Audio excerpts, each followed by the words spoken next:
Nutrição, viagem, adolescência, musculação, solta essa língua. Luiz Felipe de Orleans e Bragança é um político, cientista político, ativista e empresário brasileiro. É descendente dos imperadores do Brasil Pedro I e Pedro II e, portanto, membro da família imperial brasileira.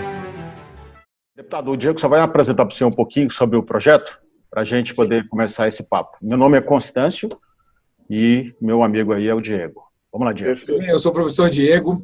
A gente tem um projeto de podcast e para falar sobre tudo, por isso que ele chama Língua Solta. E um dos assuntos que mais nos interessa é exatamente política, sabe? E a gente decidiu, pesquisando sobre vários projetos que há, descobrimos o projeto da PEC 12 de 2019, né, de autoria do senador Álvaro Dias, que foi convidado para esse episódio, mas infelizmente não respondeu às nossas intenções, para estar aqui junto, para a gente poder debater sobre esse tema em específico. E junto disso, ele no Senado, o senhor na Câmara, tratam desse projeto, não é isso? De redução do número de deputados e senadores, para que haja não só economia, mas também uma funcionalidade maior do próprio Congresso, não é isso? Sim. Eu queria só um minuto, deputado, pedir para o senhor, de repente, se eu pudesse explicar, porque normalmente as pessoas que vão estar ouvindo ou assistindo talvez não entendam como é que funciona esse processo de número de parlamentares por estado. Eu sei que aqui em Brasília, por exemplo, a gente está em Brasília, tá? Eu sei que aqui em Brasília, por exemplo, a gente teria que aumentar agora o número, já tem previsão até de aumento, e isso é um absurdo, né? De senador não faz sentido nenhum. Exatamente. Então, podemos tratar desse tema, sim. Então, se o senhor puder falar para a gente um pouquinho sobre a ideia. Sim, por favor, já estamos valendo, já está gravando.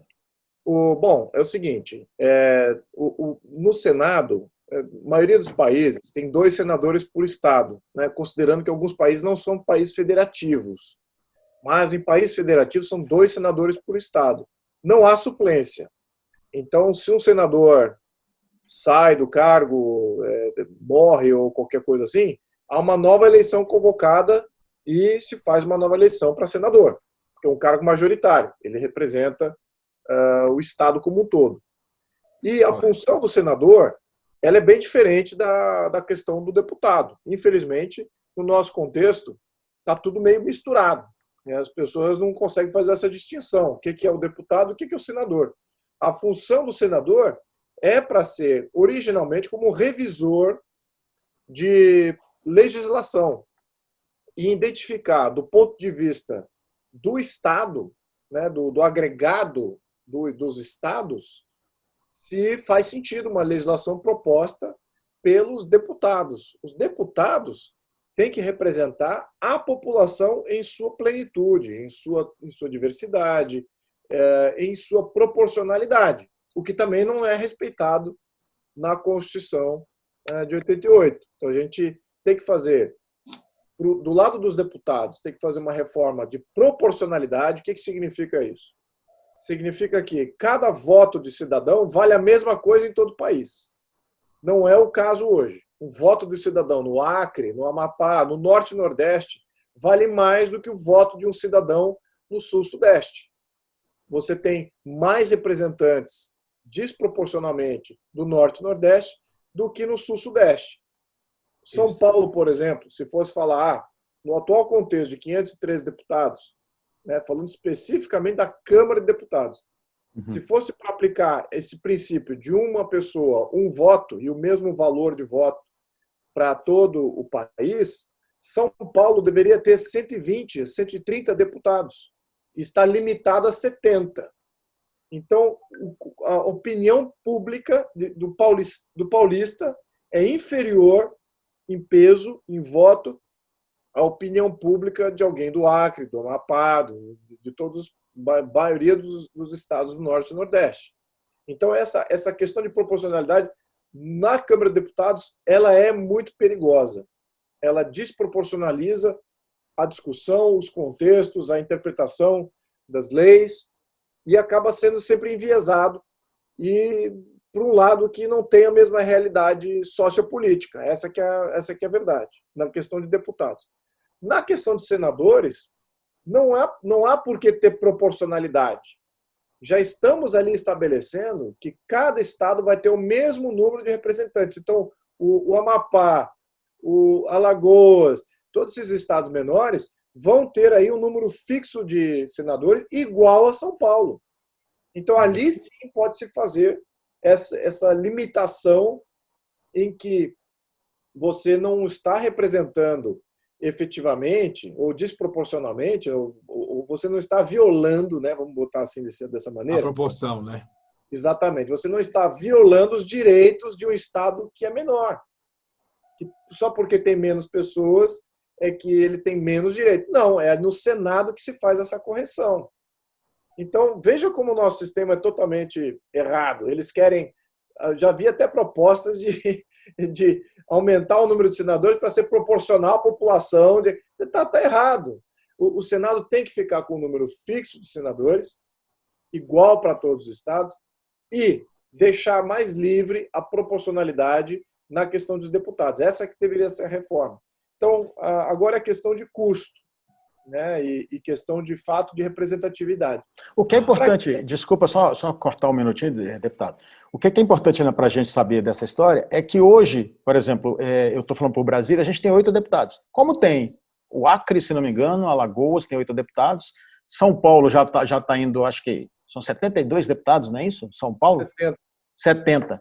Então, essa proporcionalidade que o senhor está falando é justa, é claro que a gente entende. Mas com relação ao custo que o senhor ia falar, não onera muito estados menores e menos os estados maiores, por exemplo? A verdade é que o custo do deputado federal e do senador, quem banca é o orçamento federal, não é o orçamento local. E lembrando, vamos estabelecer aqui mapas, né? Vamos olhar. Câmara Federal, Senado e Câmara de Deputados. 513 deputados, 81 senadores. Quem banca isso é o orçamento da União. Nos estados, cada estado define quantos deputados vai ter. Sim. Em São Paulo, tem um número lá, se não me engano, eu acho que 80 deputados, e esse número, quem banca é o estado de São Paulo. Né? E a mesma coisa com relação à Câmara, Assembleia Legislativa dos vereadores. Então, por isso que eu citei, desculpa interromper. Quem banca esse custo é o município. Isso, desculpa interromper novamente, mas por isso que eu falei da proporcionalidade, porque o número de deputados federais aqui em Brasília é o que caracteriza o número de deputados estaduais. Não tem uma proporcionalidade referente a isso? E aí onera o estado e o município? Então, ele está perguntando do efeito cascata, deputado. É assim, se a gente reduzir o número de senadores e deputados, principalmente, na proposta da PEC, no efeito cascata, essa redução também vai atingir os estados, ou não? Pelo efeito cascata. Bem, vamos lá. A PEC do senador Álvaro Dias, que eu acho excelente, ótima iniciativa, terá o nosso apoio. Acho que a Câmara não vai ter por que rejeitar uma PEC dessa. Quem tem a rejeitar isso são os próprios senadores. Então, se passou no Senado, a Câmara não tem por que rejeitar, porque quem estabelece o regimento e representatividade, modelo do Senado é o Senado. A mesma coisa com relação à Câmara. O Senado pode até propor uma reforma da Câmara, mas quem tem a prerrogativa é a própria Câmara. Muito bem. Então, essa PEC do senador é muito bem-vinda. Redução de 3 para 2 senadores e fazer eleições a cada 4 anos com mandato de 8. Então, a cada 4 anos temos a eleição com senador conjunto. Acho ótimo essa proposta. Bom, muito bem. Se ele reduzir no Senado, isso vai ter um efeito cascata? Não, não necessariamente. Na questão da Câmara de Deputados, se a Câmara de Deputados houver uma redução de deputados de 500 para 400, vai haver um efeito cascata nos estados? Possivelmente, porque os estados não têm Senado, os estados têm sim Assembleia, são unicamerais. É o governador e uma Câmara e uma Assembleia Legislativa só com deputados. Então, pode haver, sim, uma pressão maior. Por exemplo, se São Paulo deixar de eleger 10 deputados, vai eleger só 60, por que nós temos aí um número desproporcional de deputados estaduais representando o Estado, sendo que federais têm um número muito menor? Então, isso pode gerar esse tipo de efeito. Então, eu acho isso que, eu diria que é um efeito positivo, por um lado, né? A gente está olhando aqui o lado custo, né? Vamos olhar o lado custo. Na questão do Senado, não tem nem o que argumentar. Não há por que ter 3 senadores. 2 senadores, eu diria que, tradicionalmente, você tem uma dicotomia possível de opinião. Você pode eleger um senador com viés de direita, um outro com de esquerda, ou 2, dependendo do estado, claro, pode ser os 2 de direita, os 2 de esquerda, claro, mas você tem ali, supostamente, o balanço. Não precisa de um terceiro para fazer o quê? Não haverá ponto de equilíbrio aí, não haverá essa balança de igual medida. Né? Então Até porque a decisão vai ser feita em plenário, né? Não é um senador de estado vai tomar uma decisão e o outro vai ser o contrário e vai barrar. Tudo é decidido em plenário. Pois é, pode ser que sim, pode ser que são de partidos diferentes. Aqui, por exemplo, no estado de São Paulo, você tem o Major Olímpio de um lado e a Mara Gabrilli, eu diria que do outro lado, se bem que o Major Olímpio está mais para centro-esquerda. Eles se aproximaram agora. Né?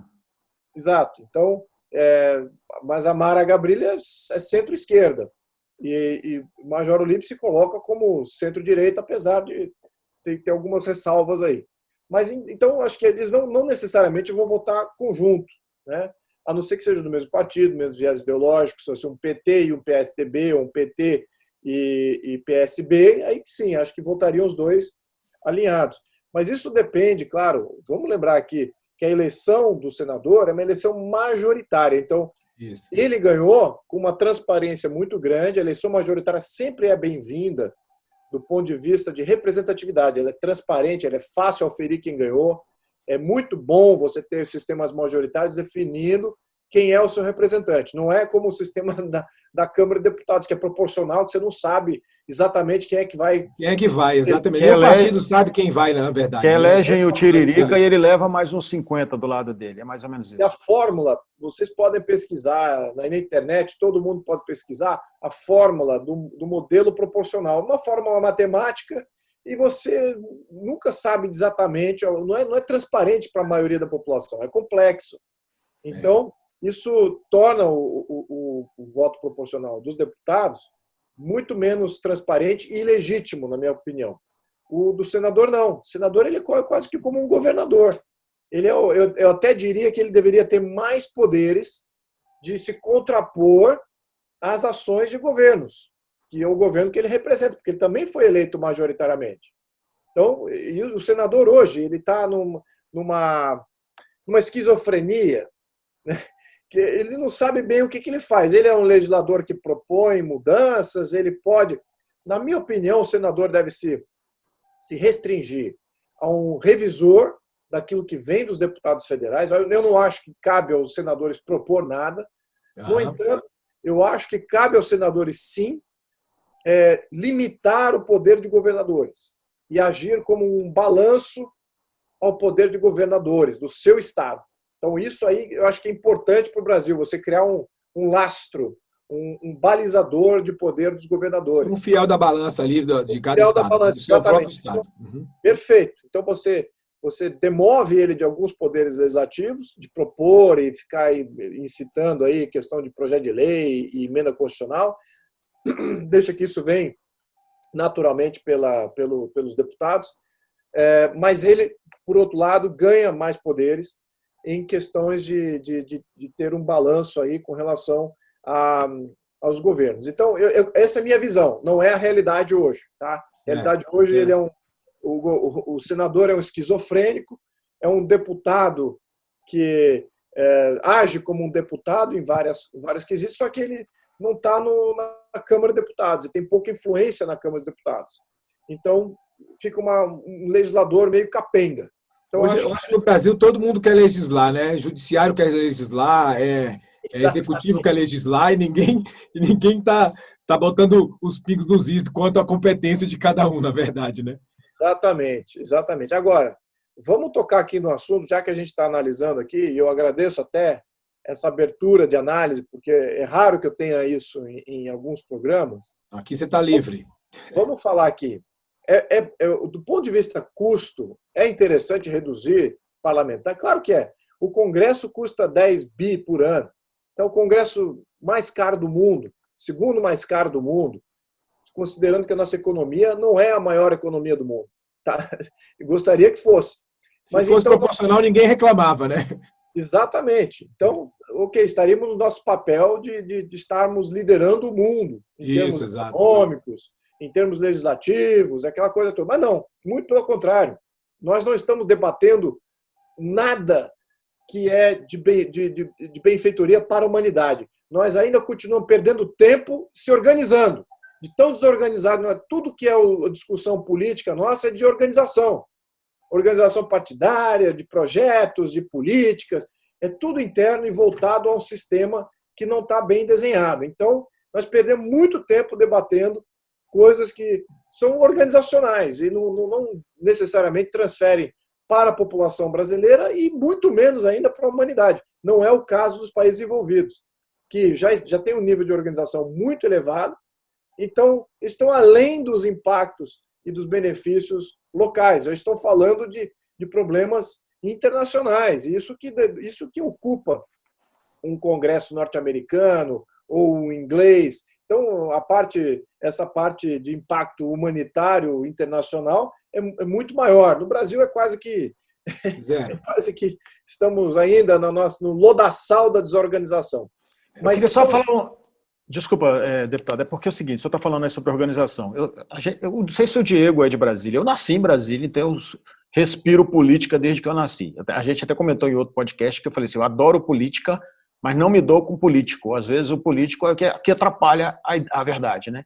A gente sabe que nessas discussões... Bom, eu sou jornalista, estou há 33 anos nesse ramo, acompanho isso quase que diariamente, e o que a gente mais vê no Congresso é exatamente isso, é essa bater de cabeça que ninguém pensa no país. Vou pensar no meu umbigo na próxima eleição, em apoiar o meu candidato e assim por diante. Isso tem que mudar. Como é que muda isso?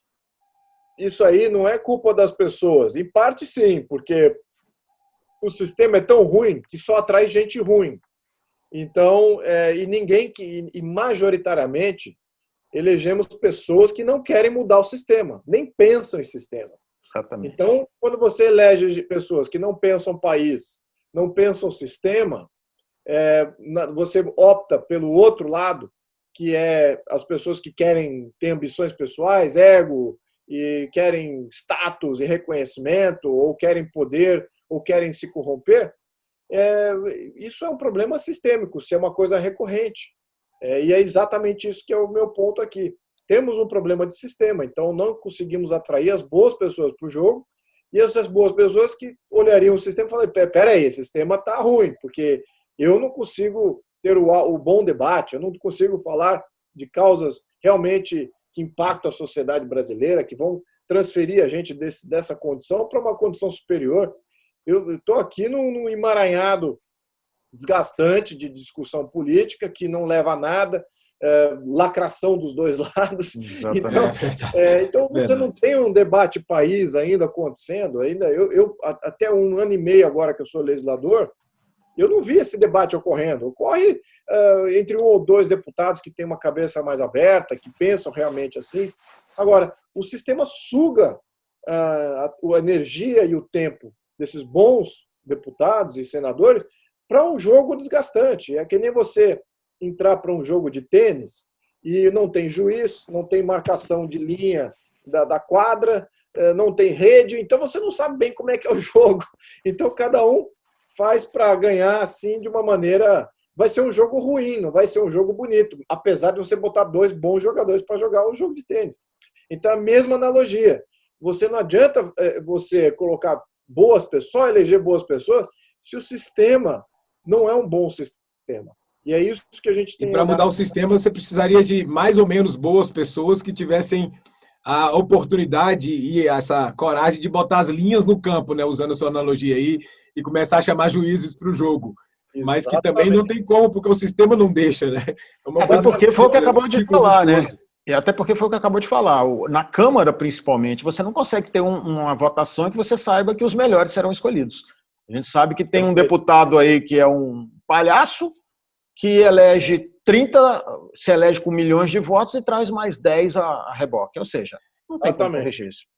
E agora, Então tem que mudar o sufrágio, né, primeiro, então. O sistema eleitoral é o grande culpado disso aí. É. Né? Eu quero mudar o sistema eleitoral, mas a gente vê a resistência. Né?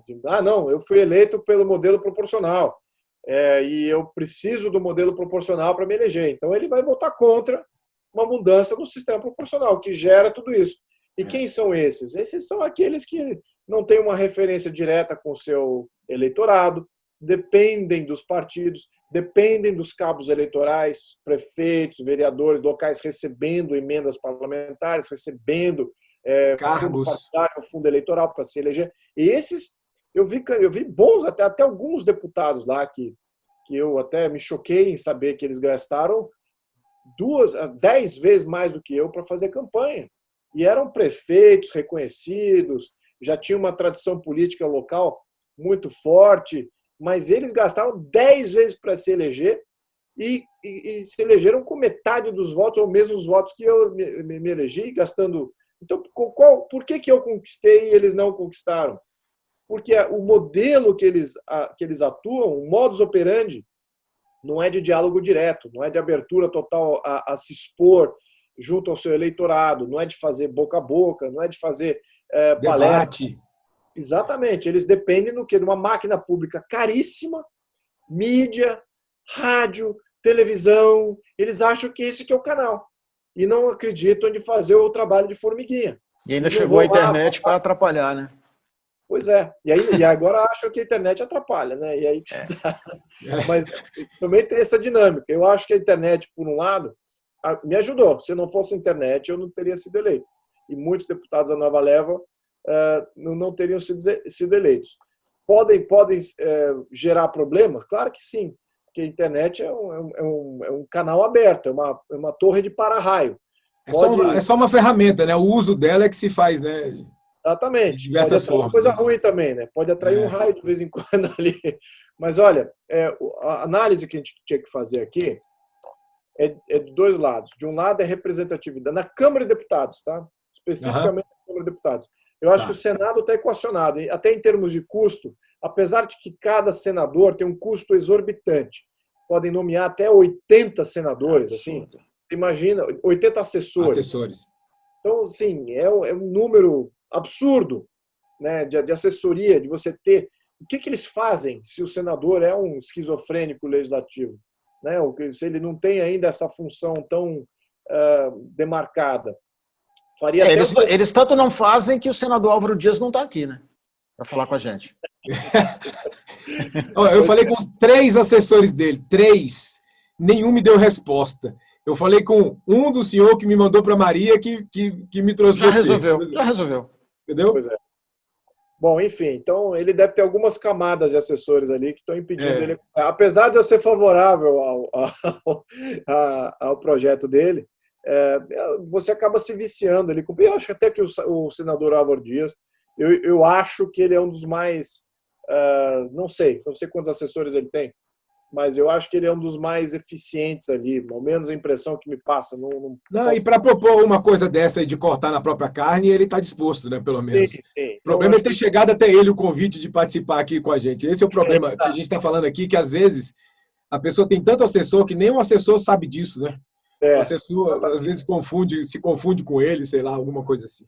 Mas então, vamos lá. Aqui as duas coisas que era análise que é importante. Primeiro é custo e a outra é representatividade. Imagine que, se por acaso, senadores e deputados custassem 1/10 do que custam hoje. 1/10, reduzisse a 1/10 os seus custos. Seria mais interessante ter mais deputados e talvez atingir uma proporcionalidade mais equilibrada nas câmaras de deputados, ou não. A verdade é a seguinte: se o custo fosse mais baixo para se ter um deputado do que é hoje, eu até preferiria ter mais deputados do lado de São Paulo. Por quê? Você aumenta a representatividade. Se a gente sair do modelo proporcional, que é esse modelo que a gente viu, entrar para o voto distrital, e você começar a ter regiões com igual número de pessoas na região que elege cada deputado. Então, você estando no Amapá ou estando em São Paulo, você vai ser eleito por 100 mil habitantes, 100 mil eleitores. É isso que é importante, essa uniformidade. Não é assim hoje, tá? Eu, por exemplo, fui eleito com 100 mil votos, 120 mil votos, e eu elegeria 6 deputados do Acre. Então, não está certo isso, né? Temos que fracionar em distritos para que a gente tenha uma representatividade equinânime de votos e votos máximos aí para cada deputado seja igual. Então, isso que é importante. Então, se a gente fragmentar mais ainda a representação a um custo menor, muito menor, e se a gente aumentar o número de representantes e não impactar em custo, ao contrário, podemos até diminuir, eu diria que não é um problema, né? Onde que está o problema é quando você bota a questão custo. Então, hoje, um deputado tem um custo definido. Se você aumenta o número de deputados aqui de São Paulo de 70 para 120, bota mais 50 deputados, vai ter um custo absurdo, né, no impacto ali no orçamento. Então, a gente começa a olhar como custo agora sendo um limitador. Então, fazer, não, temos que ir para o sentido contrário, tem que diminuir custo. Mas até que ponto? Aí é que tá, vamos estressar o outro lado da moeda. Então, vamos falar o seguinte, qual que é o mais barato? O mais barato é ter um deputado. Então, se fosse o ideal, seria isso. De custo, né? De custo. Bem representados, São Paulo, Minas, Amazonas, estaria bem representado por um deputado por estado, ter só 27 deputados por estado. Então, não estaria criando aí uma concentração de poder e representatividade na mão de um só, o que já é o caso na questão do senador. Do governador, do presidente, já é o caso de... senador, já existe essa dinâmica dentro do sistema político. Então, os deputados têm que representar essa plenitude de opinião, né? Diversificação regional e, até certo ponto, claro, diversificação de ideologia política. Apesar de eu não gostar desse lado, porque gera instabilidades, etc., acho que tem que ter uma base comum. Por exemplo, eu não acredito que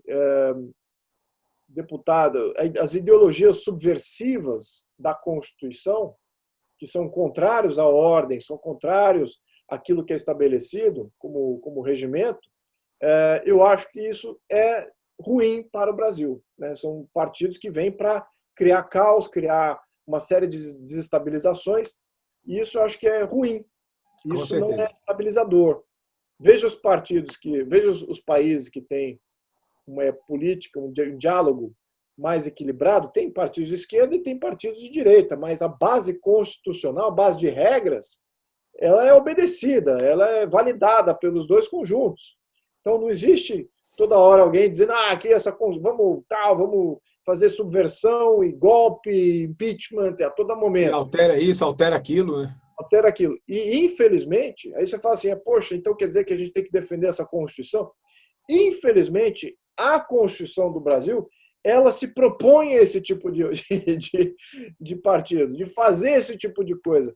Sempre vai haver mobilização conspiratória contra o Poder Executivo na questão do presidencialismo. Sempre vai haver, na conjuntura, de modelo mesmo. Então, do jeito que está, sempre vai ter, exatamente. Então, eu posso até me colocar agora como uma carapuça subversiva. Eu sou subversivo? Sim, eu não gosto dessa Constituição. Eu acho que essa Constituição ela não é estabilizadora. Ela não cria uma regra de jogo em que você vai ver um lado e outro debatendo e vai ser um jogo bonito. Ainda mais com o STF considerando cada dia que passa uma Constituição diferente, né? Que é impressionante como eles alteram o tribunal que deveria zelar pela Constituição, cada dia eles têm um entendimento diferente. Tem até uma historinha que você conhece, eu acho que de um político português, do político brasileiro que foi a Portugal defender uma situação e chegou lá, um advogado, ele precisou da Constituição brasileira e foi numa biblioteca. Aí chegou lá, procurou, tinha todas as constituições do mundo, não tinha do Brasil. Aí eu falo, cadê a do Brasil? Não, você vai procurar em periódico, porque a nossa muda todo dia, né? É isso mesmo. É isso mesmo. Então, ela se propõe a isso, se propõe a interferências, se propõe a não definir claramente quem faz o quê, como é que funciona esses freios e contrapesos. No Brasil está muito mal feito a Constituição de 88 nesses quesitos. Tem algumas coisas positivas que dá para salvar? Tem, claro que tem. Claro. Algumas instituições avançaram, são boas. Agora, o jogo ainda não está bem amarrado. E a questão presidencialista e voto proporcional não está bem definido, né? O presidencialismo tem esses problemas. Você nunca, com o voto proporcional, então, nunca vai haver uma maioria defendendo um poder executivo. Nunca. Vai ser sempre fragmentado, nunca vai ter um partido com 50% mais um dos votos. Então, a não ser que seja uma coalizão, as coalizões não são antes da eleição, são sempre feitas depois. Então, e nunca são claras, assim, objetivas quanto à finalidade dessa coalizão, né? Sempre é meio escuso, então, né? Essas são as reformas. A gente tem que ir para um modelo estabilizador do jogo político, ainda permitir que haja diferenças de viés ideológicos no debate. Acho que isso é interessante.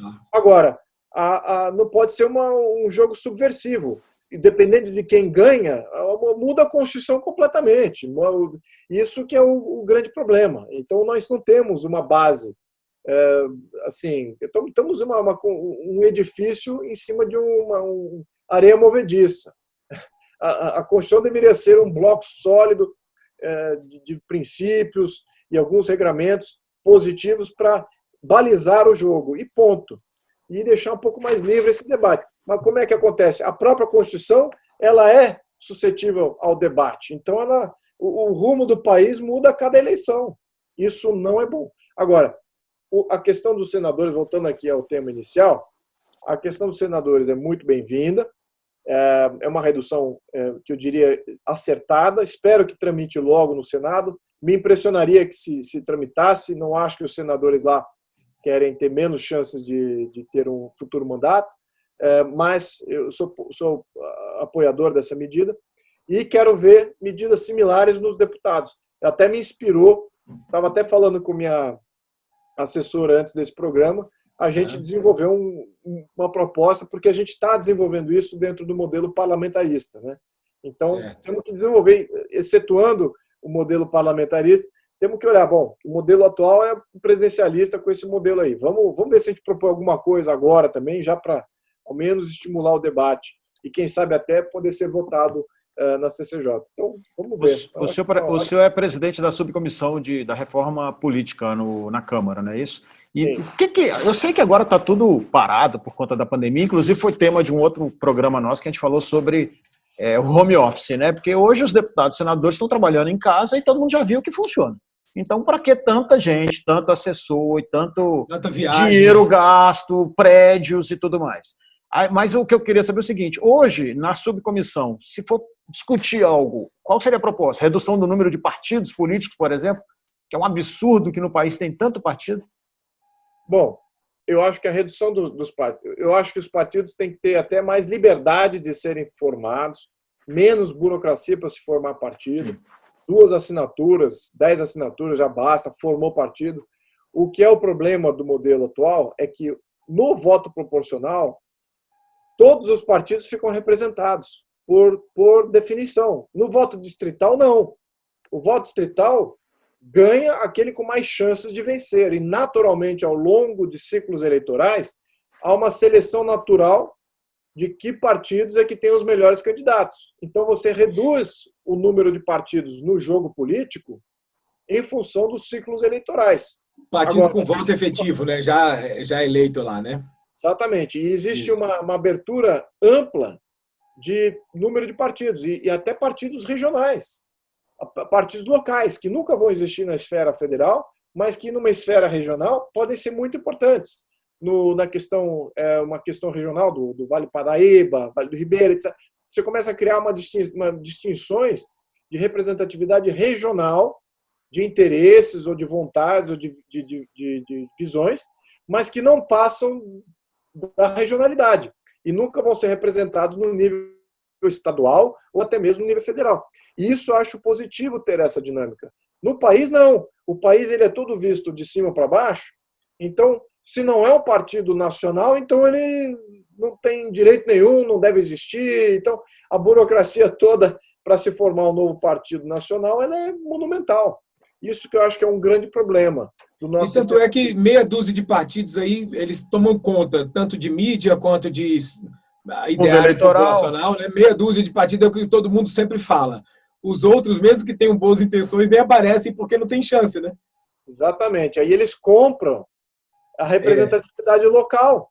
Lógico. Ou seja, da onde que está vindo o de baixo para cima? Da onde que esse canal de baixo para cima está funcionando? Não está funcionando. Os partidos são feitos nacionalmente, depois eles compram esses apoios locais através dos grandes fundos eleitorais, fundos partidários, e acabam enraizando no oposto. E isso que eu acho que é ruim, é antidemocrático. Isso é quase que autocrático, é centralista, é uma visão de ponto de centro para fora.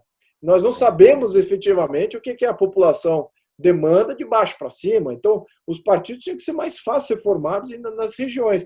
E aí aquelas convergências ocorrem naturalmente e formam concatenações mais simbióticas, e não o que existe hoje, que é quase que por engenharia. Então, acho que isso nós temos um modelo completamente insustentável politicamente, na minha opinião. Não temos democracia de fato, os partidos estão muito longe de serem democracias, eles deveriam ser altamente regulados por receberem fundo partidário, fundo eleitoral, e não. Os líderes de partidos têm quase que discrição total de usar aqueles recursos como eles bem entendem. É uma canetada, ele resolve para quem vai, né? E ainda querem mudar, ainda querem mais liberdade, né, para usar para pagar. Mais liberdade, votam por mais liberdade e, ao mesmo tempo, votam por mais recursos de fundo eleitoral e fundo partidário. Então, onde que está o freio aí? Aí que está. Onde o STF poderia estar intervindo é exatamente aí. Né? Se fosse fazer um ativismo judicial, teria que ser feito na questão de regramento dos partidos. Aí sim que vale ativismo judicial, botar um freio, porque ninguém pode frear a Câmara, a não ser o próprio STF. Mas não, eles estão perdidos aí em caça de templário, né? Vamos dizer assim. Né? Estão aí, os progressistas do STF estão caçando templário. Então, eles deixam esses problemas estruturais que de fato afetam a vida dos eleitores, do sistema político, está totalmente fora do radar de prioridades deles. Vamos voltar à monarquia, o príncipe, no Brasil. O que você acha? Existia partidos de verdade, não existia fundo eleitoral, fundo partidário nenhum. Existiam debates fabulosos de rumos que o país tinha que tomar, o que era do Estado, o que é da sociedade, o que deve ser centralizado, o que deve ser descentralizado. Esses que são os verdadeiros debates. Mas não, aqui nós não temos nada desse tipo de debate do Brasil República em função dessa representatividade via o modelo proporcional. Eu diria ontem já surgiu uma outra história, desculpa, só complementando aí, porque hoje, como a gente não tem essa definição de quem faz, de quem executa, de quem legisla, o STF manda em todo mundo, ontem surgiu a possibilidade da criação da PEC do fraldão. Você soube disso? É verdade? Ou seja, aumentar ainda mais a idade de ministro de aposentadoria, que já era de 70, passou para 75, e agora eles querem passar para 80, para manter o Celso de Mello lá mais um pouco. Isso é um absurdo. Ontem eu estava lendo isso no Twitter. Eu não duvido nada. Eu acho que tudo tá em jogo. Infelizmente, vivemos de governo a governo. O país não tem uma proposta, uma missão. A cidadania brasileira não está ainda bem representada com pensadores de representar o brasileiro perante ele mesmo e perante os outros povos do mundo. Isso que eu acho que está faltando. E essa dinâmica de representatividade só surge quando existe estabilidade política. Nós temos guerra política. Nós temos guerra por controle, domínio e poder. Nós não temos uma estabilidade política, é instável. Então, em instabilidade, nada floresce. Veja o Líbano, um exemplo. Eu tenho vários amigos libaneses que cresceram comigo, etc., e diziam, durante a guerra civil que existiu lá entre cristãos e muçulmanos, quando dava 2 semanas de trégua, ou seja, 2 semanas de paz, começava de novo o comércio, as crianças voltavam para a escola, E a estabilidade fomenta crescimento, fomenta coisas boas, né? Agora, e isso requer paz. Então, nós somos, em termos políticos, somos um Líbano em guerra civil. Uma eterna guerra política civil, né? Pois é, não tem como florescer um debate de país, um debate de proposta do que o país é para a humanidade. Olha como o Brasil é diferente dos outros países, olha como o brasileiro tem valores que o mundo deveria copiar, olha como a cultura e a civilização brasileira é positiva, olha como outros países poderiam ter escolas brasileiras ensinando outros povos a serem brasileiros, olha que bacana isso. Nada disso está em discussão. Estamos aqui em guerra de poder, e fulano é isso, outro ciclano é aquilo. Esse tipo de dinâmica, só mudando o sistema mesmo, não existe... Isso que eu ia te perguntar agora. O primeiro passo é mudar o sistema eleitoral, para depois de alguns séculos, algumas eleições, isso comece a mudar também, né? Ainda temos isso ainda, tempo, né? Não precisa de séculos, não. Só precisa de você mudando o sistema eleitoral, você já enraiza os representantes. Ele mudando para o sistema distrital, ou distrital misto, no pior dos casos, você enraiza a maior parte do eleitorado junto ao eleitor. Então, esse debate do que o eleitor realmente quer, pensa e tal, ele está mais bem representado, tem uma chance maior de florescer. E ele sabe quem colocou lá, né? Por distrito, eu sei exatamente quem está lá, né? Hoje, por exemplo, eu posso ter votado em alguém que levou mais não sei quantos no meu voto. Em 2018, eu já não lembro quem votei em 2018. Para deputado distrital, não sei. Literalmente, eu não sei. E, deputado, deixa eu te perguntar uma coisa. Você falou aí sobre alguns projetos seus, junto com assessores, para falar sobre parlamentarismo. Vocês estão também tentando fazer uma mudança nesse sistema aí, propor uma mudança diferente da que a gente está aqui hoje? Sim, tem tanta mudança. O que acontece? A gente está escrevendo aqui o que seria uma Constituição com modelo parlamentarista, voto distrital. Então, todos esses quesitos para a estabilidade política, nós estamos incorporando numa nova Constituição. Sim. Agora, muito disso pode ser transferido para agora. Podemos criar, desse conjunto de aprendizados, de visões, a gente tira e fala assim, bom, isso aqui pode ser uma PEC interessante para a gente pautar em todos os quesitos, sistema eleitoral, número de parlamentares, sistema partidário, tudo, idade mínima, questões de cidadania, quem pode votar, quem não pode, quem tem direitos, quem não tem, tudo hoje... Grau de escolaridade. Grau de escolaridade. Eu sou favorável a aumentar a idade mínima para deputados e também para senadores. Senador, eu acho que deveria ter no mínimo 50 anos de idade, não 35. Verdade. No Império era 40.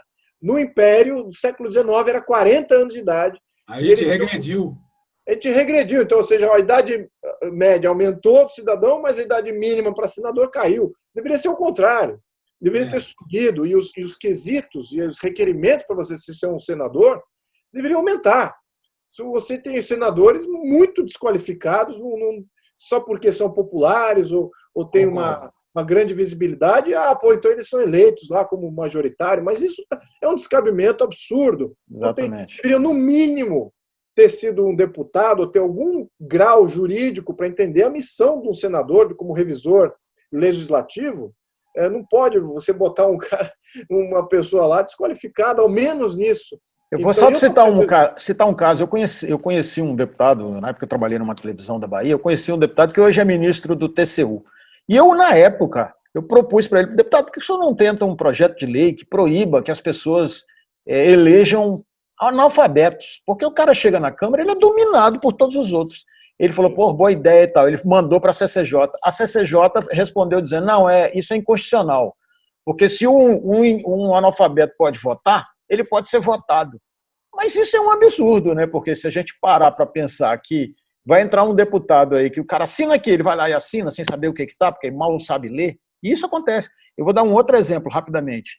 Eu trabalhei um tempo na TV Câmara, e lá a gente cobria uma história do plenarinho, quando iam 513 alunos representando os deputados e que se criavam lá um dia de plenário para estudantes.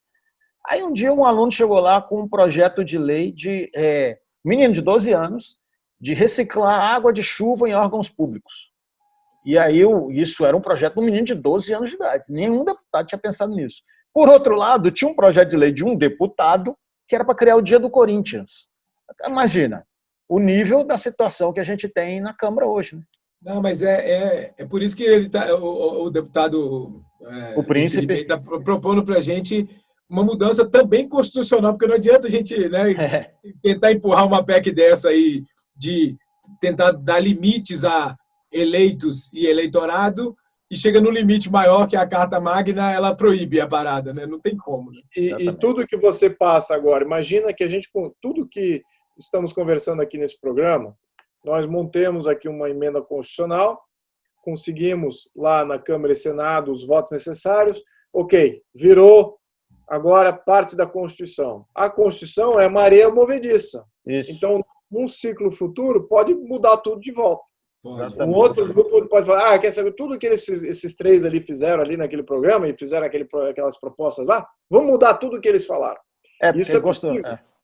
Então, inclusive, a gente comentou sobre isso, sobre o fato de um deputado da Câmara aprovar um projeto, o presidente sancionar. Aí o STF falando, não gostei não, vou vetar. Ou vice-versa, o presidente derruba o veto da Câmara, a Câmara derruba o veto do presidente, quer dizer, o projeto, aí a Câmara derruba o veto. É muito relativo para viver nesse país, né? Isso que é o problema. A gente falta da onde vêm esses pilares? Os pilares vêm inicialmente de uma visão compartilhada do que é o Brasil, o que é o cidadão brasileiro. E qual é o futuro também, né? Sem olhar passado, né? Então, isso a gente tem que reduzir isso. Falar assim, muito bem, essa é a visão do país. E isso que tem que ser constitucionalizado. Nada pode violar essa visão.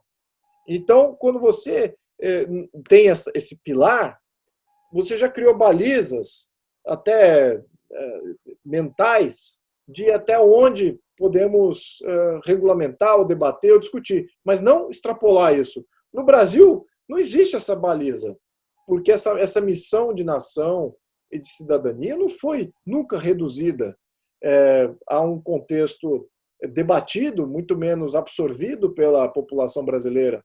Então, nós não temos aí uma missão histórica, ou temos até intuitivamente, nós gostamos daquilo que é bom, que é pelo bem, certo? Que é aquilo que é verdadeiro, nós gostamos de coisa que é verdadeira, que é honesta, gostamos disso. Então, e aquilo que é o certo, né? Aquilo que intuitivamente faz sentido. Então, essas três coisas a gente meio que tem intuitivamente dentro de nós. Agora, isso não está explicado e comunicado e transmitido como um valor.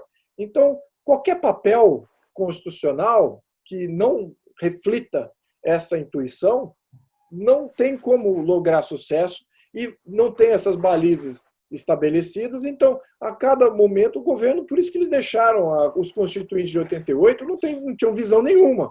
Eles tinham só uma visão contrária ao regime militar do momento ali, mas estamos falando de um papel atemporal, né, de uma coisa que temos que resgatar o que é a cidadania brasileira, a sociedade, etc. Isso não está refletido no papel constitucional. Então, a cada governo é isso aí. A Constituição até se diz, olha, eu não sei o que bem eles vão querer, então eu deixo ao próximo governo definir.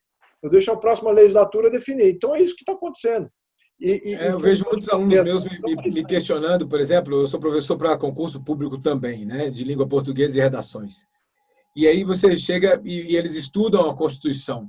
Só que o que cai em prova não é só Constituição e lei, eles têm que estudar muito mais as emendas constitucionais, as medidas provisórias e toda a gama de súmula vinculante, de adendo a códigos. É aquilo que você falou, como não é sólido na base, tudo pode mudar e tudo muda o tempo todo, né? Uma emenda aqui está questionando a emenda lá, que vira... Nossa Constituição, ela tem inúmeras emendas e uma coxa de retalhos. É uma coisa inseguível, vamos dizer assim, não tem como, né? É conflitante, tem artigos que são conflitantes, tem direitos. Que direitos valem mais? Direitos individuais ou direitos de classe? Você tem toda essa discussão ao árbitro do que está interpretando. Do juiz, exato. E é exatamente isso que é o problema. Então, você não tenha também o que eu acho que os Estados Unidos fez, quando fizeram a Constituição dos Estados Unidos, eles criaram um documento de 80 ensaios muito interessantes, relatos históricos e justificativas para o que está na Constituição. Então, essas justificativas dos fundadores são usadas na interpretação constitucional. E por isso que não tem muito o que sair daquilo. Se você violar o que está na Constituição, em termos de interpretação, vai estar muito bem exposto pela justificativa. Espera aí, a sua interpretação como juiz está errado aqui. Olha, a justificativa aqui de quem escreveu esse artigo. Olha o que ele fala, olha o intento dele, o que está além da palavra escrita, o que estava como intenção. Olha o que está aqui. Como é que você interpreta de uma maneira diferente? Como a Constituição brasileira não tem esse conjunto de justificativas, artigo por artigo, você está aberto a qualquer interpretação, muda o significado de palavras, vota. Então, é por isso que você nunca tem, até nos votos lá no STF, estou ali no sexto ou sétimo voto lá, do questão de segunda instância, se pode ou não pode, e vai ser assim, com a base constitucional nossa, do jeito que ela é, você pode revisar votos passados, enfim, reinterpreta significados. Isso é um grande problema, e vai perdurar além de todos nós aqui se a gente não agir. Então, e depende do cliente também, né? Se chegar um cliente especial lá no STF, muda de novo. Então, assim, tudo depende do cliente. Exatamente. É isso aí, faz parte do negócio, né? Por isso que são todos milionários, né? Os juízes lá. Exatamente. Eu sei que é um trabalho hercúleo esse que você vai enfrentar pela frente aí, viu, deputado? Trabalho hercúleo, porque... Mas, deputado, vamos falar... Vamos falar de cultura. Cultura. Vai ter que mudar. Vamos falar de cultura. O senhor pode dizer para a gente o nome do Dom Pedro II completo? Não sei. Não sabe? Não sei mesmo. Não, brincadeira. A gente está brincando. É porque o clima estava pesado. Anjos, tem alguns nomes que eu conheço, Alcântara, mas eu não saberia falar o completo. Depois não, a gente... gente, por isso que tem internet. A gente estava falando da internet, é para isso. Eu sei do meu pai. Meu pai já tem 7 nomes. Então, o nome do meu pai eu sei. Está na minha carteira de identidade. Então, esse aí eu sei. Mas E o completo é esse ou você usa esse só como deputado? Porque tem isso também, né? Alguns deputados ou diminuem o nome ou usam uma alcunha. O seu é Luiz Felipe de Orleans e Bragança. Só. Sim, esse é o meu nome completo. Não tem mais sobre isso. O contrário da Gleisi Hoffmann Lula da Silva. Che Guevara. Exatamente. Mas, Diego, vamos lá? Vamos liberar o homem? Você tem mais alguma questão? Não, eu estou satisfeito. Aliás, cara, fiquei muito contente de conhecê-lo aqui pela tete a tete, né? Vamos dizer assim, por vias virtuais. No novo normal. No novo normal, porque gostei das ideias. Eu acho que tudo tem que ser balizado, igual você falou, numa cultura, numa visão, numa interpretação quase filosófica mesmo de tudo, porque se não tiver essa base, a gente deixa base para coisas pessoais, individuais, aquele que é a confusão entre o erário e o meu dinheiro, e isso, né, deixa de ser a essência do que era para ser correto. Eu adorei conversar com você, posso chamar de você, agora a gente já está amigo. Claro, amigo íntimo. Mas é porque eu gostei de conversar, porque a gente vê que você não para pensar na resposta. Você internalizou essa sua ideia, essa sua visão. Eu gostei. Muito obrigado mesmo pela participação no nosso podcast. Obrigado aí, eu achei fantástico. Muito obrigado aí pelo tempo de vocês e muita força aí para vocês. Continuem aí propagando um bom debate e esclarecimento para todos que vocês possam influenciar. Espero que consigam influenciar muita gente. O deputado, infelizmente, acaba se tingindo de uma série de rótulos, e isso talvez eu perco influência. Mas vocês, como não estando no jogo político, têm toda essa liberdade de ampliar isso aí sem restrição. Então, mais força para vocês. Perfeito. Tá? Eu queria aproveitar e agradecer também, deputado, pela participação do senhor. Espero que o senhor volte. Esse programa vai bombar ainda, e o senhor vai voltar aqui em outra situação para conversar sobre mais assuntos. E eu tenho um projeto de lei para passar para o senhor. O senhor vai criar o Ouvidor Geral da República.